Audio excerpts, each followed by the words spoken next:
Alright, welcome back to another scripting tutorial. Today I'm going to show you how to make a car spawner button. I'm going to try to make this as quick and possible, as simple. It is a little bit more advanced than the, the regeneration button, because this one's going to make it so you have your own car to spawn in, and it's only yours. So with this car here, I messed up the recording before, but we're going to add a string value into here, and we're just going to call it owner value. And we're just going to leave this as empty for now, and we're going to take this car and put it in the server storage. Then here, this is really simple. I didn't show it, I just didn't bother deleting it. You're going to add a screen GUI called spawn car and a button called spawn button. I'm not going to design this anyway because it's just a tutorial on how to script it.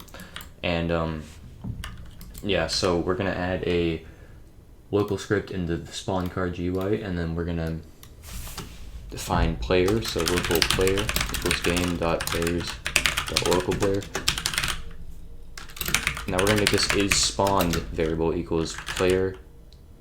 Wait for, oops, didn't put in equals, player, wait for child is spawned. Now, we haven't made this yet, but basically what it's going to be is a variable to tell whether the car is spawned. So we're going to make a script here, we're just going to call our spawn server. And we can do a game.players.player added next function player. And when the player's added, we're going to do is spawn instance.new bool value is spawn dot name equals is spawned dot parent equals player. Alright, so that's it for that. You don't need anything else there. Yeah, so we're gonna make a remote event here in the replicated storage. We're gonna call this car spawn event, and here what we're going to do is connect a function to spawn button being clicked, so parent.spawn button mouse button one click connect function, and in here we want to check if is spawned true. If it's true, we're going to send a remote event. We're going to pass over false to despawn the car.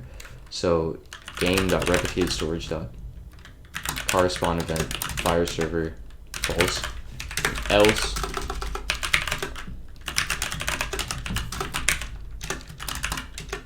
true. We want to connect a function to that to an on server event there. So game.replicated storage.car spawn event the on server event. That function players automatically pass through, and then plus is spawn, and then what we're gonna do is if is spawn equals true, and I think what we did here is we sent true when we wanted to spawn it in. So here we're gonna actually do a we forgot to make a variable for the car up here. Local car equals game server storage car. Local new car equals car clone. New car dot name equals, we don't need to give it a name, but I just will. And then new car find first child owner value that we made there dot value equals player dot name. So we're going to set the string value in there to player.name. And then here, we still need to add more work to test out. We're going to new car.parent equals workspace. And then here, else, if the spawn is false, we're going to loop through workspace for v in pairs workspace get children do. Then v.name equals new car. So this actually is a good idea to give it a name here. But you could just look at the name of this car and it's fine. Then v.owner value, if v.owner value value is player.name, then I'm gonna v destroy, and then after we do that, we're gonna do player.is spawn value equals false. That's gonna set it to false. That seems really, oops, we need to also set it to dot is spawn equals true. There we go. So we still gotta make the car, spawn in front of the player and stuff, but to test it out, let's just do this real quick. Click spawn. Oops, we get a, okay, yeah, we need to actually put value after this, I forgot. So to test this out, let's go hit play, press spawn, and there we go, get a car in here. And something is very wrong here, we gotta fix that. Okay, so here we messed up actually. We want this to be a value because we're checking value of this spawn. That's just checking if it exists.